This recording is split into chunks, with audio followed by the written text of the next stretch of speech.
Di po kayo naniniwala talaga sa insurance? Kasi para sa akin, gasto siya na kailangan mong hulug-hulugan or bayaran. Di ka naman maa-aksidente, parang o di mo naman kailangan kasi mag-iingat ka naman talaga lagi.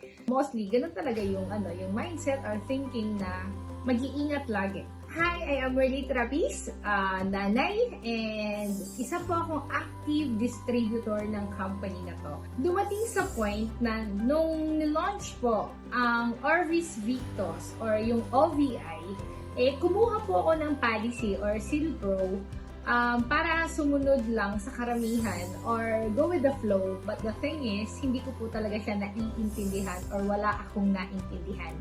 So, dumating yung point na last June, nagkaroon po kami ng accident. Pauwi kami ng bahay, alas 10 ng gabi. Pagdating namin sa crossing, bigla na lang po may sumalpok sa amin na to the point na sa sobrang lakas, umikot po yung sasakyan namin. Yung trauma, kasi kasama ko po yung anak ko that time, yung partner ko, na hanggang ngayon, ramdam ko pa yung feeling. Dumating talaga sa point na naging grateful ako sa insurance. Nagpapasalamat ako kasi nung dinala ako sa hospital, maraming bukol sa sobrang lakas ng impact. Yung ulo ko, yung mukha ng anak ko na magaren.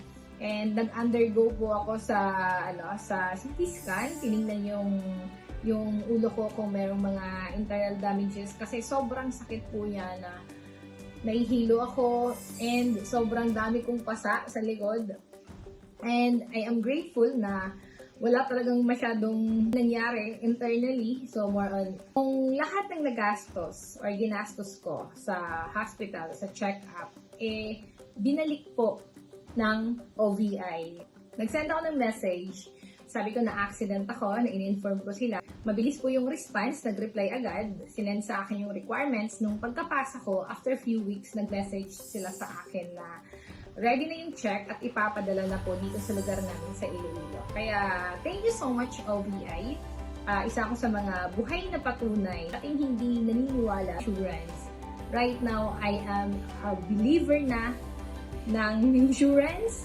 And I am grateful na part po ako ng OVI. Sobrang maraming salamat po talaga sa inyo.